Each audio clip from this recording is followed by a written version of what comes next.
Hello, good morning, everybody. It's the Wifey Wake Up No Makeup podcast. And if you're seeing this on my Tara Bachland channels, welcome to the Wifey Wake Up podcast. This is something that I do at Wifey School, and you can find Wifey School at wifeyschool.us. But this topic covers health.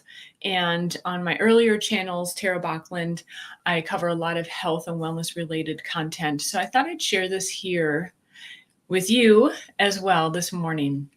If you find this helpful, please like, subscribe, share with a friend, and leave a comment. Does this really hit home? What comes to mind when you hear this topic?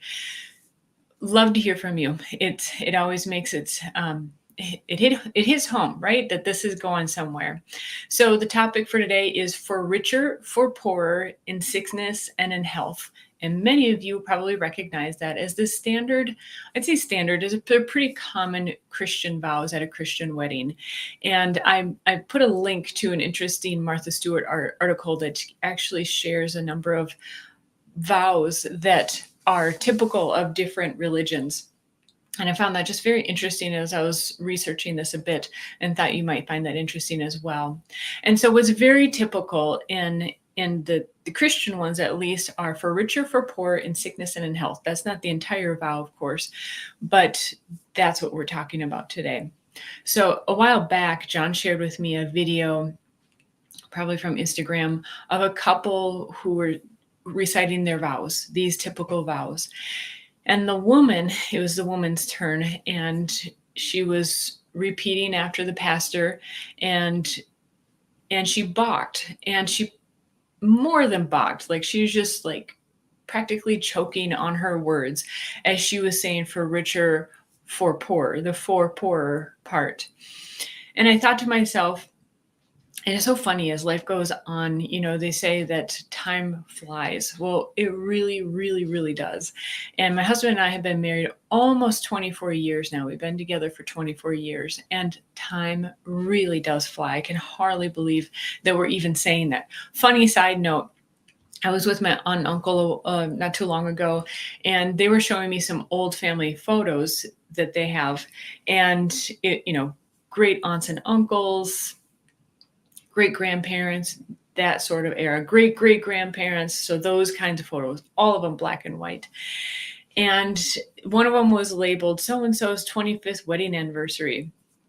And they all look so old to me. And I had to laugh to myself, like, wow, is that going to be us in a year? Like, if we were to take a photo with all of our friends, is that what we would look like? So that was quite a reality hit, but also the photos were in black and white, and it's what quote really old people look like to me, even when I was a kid. So I think that's kind of permanently ingrained in your mind. So I'm sure 50 years from now, someone else seeing our photos will think the same thing.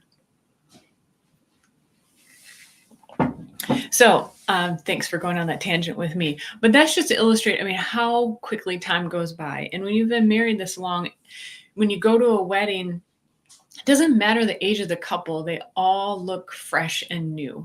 The marriage itself is new.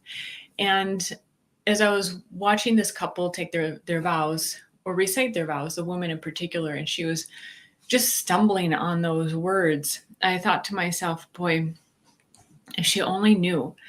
And that's the whole point of these podcasts, of the Wifey School podcast in particular, and of course when I do health and wellness talks, is to hopefully help you prevent having these issues down the road. If you can not have to go through a major life crisis to learn these, even better, when we can learn from another person's experience. And so that's what this is all about.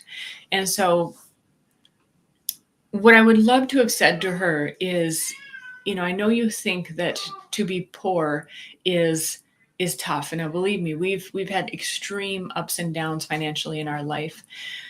But it wasn't until we went through a life-threatening condition for John, and we've had some pretty serious ones as well for both of us, but they were more acute. But a couple of years ago, almost 2 years ago now, he had a condition where it wasn't appendicitis, but it was similar in severity. So, when a person's appendix bursts, that releases all sorts of bacteria and toxins into their abdomen, causing peritonitis. Well, he had peritonitis and sepsis, so extreme severe infection throughout his body. Well, his abdomen in particular, but it affects your whole body. And it turned quickly and also extended into a really life-threatening condition. And I learned only a couple months ago, he said, if you hadn't brought me into the hospital that Friday, he's like, I think I could have died over the weekend. And that was shocking to hear, even almost 2 years after the incident, and scary as well. And so I say to women out there too, especially when you have a man that seems invincible and acts like he's invincible, there are times where you may have to step in and save him from himself. And so that was one of these instances where I had actually prepared him. The doctor actually said, "How did you get him in here?" And I said, "Well, I prepared him on Wednesday." I said, "If you start feeling it in your kidneys, if you start feeling this," which I really should have brought him in earlier, but I prepared him. I said, "If you start feeling this, I'm going to take you in." And he was really not doing any better on Friday morning. I'm like, we've got to beat, quote, the rush, right, to urgent care. And so I took him in right away when they opened on that Friday. And that turned into a months-long ordeal. He's just starting to feel more, quote, normal, and thankfully so. So what I'm trying to illustrate is that, yes, going through financial difficulties is tough, right? It can drain your energy, especially the more you worry about it. It drains you. If you're working a lot, it obviously drains you. But if you were to choose between being richer or poorer, and in sickness and in health, what I would say to this bride who's having a hard time reciting in the for poorer part is, if you were to choose one, pray that you have health. Because when you have a health issue, or your spouse has a health issue, it can drain you in always possible. It will drain you financially. It will drain you energetically. It will drain your mental capacities. It will drain you in so many ways that believe me, and we've been through bankruptcy, which I talk about in episode number 4 as well, that makes that seem like a cakewalk. When especially the more severe the health issue, of course. And the odds are, the longer you live, you're going to go through some stuff together. And so to prepare yourself mentally, I do believe there's the component of how you think as well. So I don't want you to go through life worrying and expecting these things to happen, but just be grateful. I guess that's the point, is to not worry that, the for richer or poorer is not, it's not the center point of those vows. It is also to be grateful at the times where you do have more wealth, and to be grateful for that. And when you are feeling the for poorer part, being grateful for what you do have as well. And believe me, check out the notes on this at wifeyschool.us. I write about each of one of these before I do these podcasts to kind of process my thoughts. And the financial aspect has been something that I have struggled with all of my adult life, in how to mentally approach that, especially the being grateful part, especially realizing, okay, are we in a dire situation, or is this temporary? That sort of thing. How much of an issue is this really? And we've always had a safe, clean place to live. We've always had food to eat. So even when it seemed very dire, we've always been fine.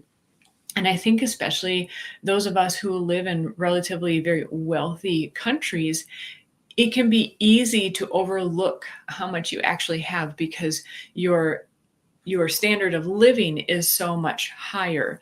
But this is why I wish people could travel to other places and see how simply people outside the US in particular live, and can be and are visibly happy. It's actually quite amazing. And it's something I try to remember as well. So if you were to choose, and if I were to be able to talk to that couple, that woman in particular who was saying her vows, and she was stumbling over the for poorer part of the vows, if I could just like insert some lessons, like, like download, really it's the in sickness and health that you really want to pay attention to. Like, be grateful for when you're feeling healthy. Make sure to take care of yourself, value your health, because no matter how wealthy you are, there are certain things, and we can do a lot of amazing things in the technology realm in health and wellness these days, but there are still some things that they cannot do. So taking care of your health and being grateful for your health is definitely still high on the list. And like my husband has often said, I can make more money. We would be, especially early in our relationship, we would be at a diner type restaurant, and he would give away to the waitress what I knew was like our last $5 or $10. And again, I admit the financial stuff has been something I've been addressing my whole adult life, but I would say, why did you just give her our last $5? Now, it's another issue why we were at a restaurant spending our last money as well, but that's a topic for another day. And he said, I know that I can make another $5, $10, $20 tomorrow. Who knows if she can? And she's here, she's working, she's visibly struggling. He might have commented something about her condition. He's like, I'm in a lot better situation and I can make another $100 tomorrow, but she's obviously, she needs it more than I do. So hopefully these podcasts are topics that I've struggled with, learned from, and hopefully are just thoughts to carry out throughout the day, to learn the lessons, to not have to go through the life struggles that I or my husband went through in our marriage, in our relationship, in our personal life, so that you can learn from them without all the struggles. And absolutely, being healthy is something to be grateful for. Even if you're able to get out of bed, think clearly for the day, or think clearly for an hour and able to do something, there's always something to be grateful for. And also keep improving, keep finding a way to, even if you have some kind of health issue that is long lasting, there are some very simple things that usually take care of a lot of issues. Number one is drinking enough clean water, and enough typically is considered half your body weight in ounces. So if you weigh 150 pounds, that's 75 ounces a day. That is more than half a gallon. I know it seems like a lot, especially if you've never been drinking that amount of water in your life, but it will absolutely change your life for the better. And a lot of people are usually concerned about peeing too much initially from drinking all that water. That typically settles down as the body gets accustomed to having enough water. It's trying to filter out and clean itself out. And so after a while, you'll typically retain that in a healthy way. Also, just monitor how much caffeine you're taking. Clean food also, not processed, right? As close from the ground, like think farm fresh food as possible. That will help you immensely as well. The more bad oils, processed foods, we're hearing it more and more these days, right? It should be common knowledge. But the money and time you invest in preparing and eating healthy food, clean food, will make all the difference. And just those two things, if you are suffering from health conditions, those two things can really, really turn a lot of things around. So without making this a health podcast episode today, just valuing your health. Really, again, if I were to tell that bride who was stumbling on those words to say for poorer, it's really in sickness that she should have been more concerned about. And take care of your health. love your spouse as long as they're here, as long as they're well. And when they're not well, baby them, take care of them, because I mean, first of all, that's what we would want, right? We would want to be taken care of. That is the healing medicine. Is love is the best healing medicine.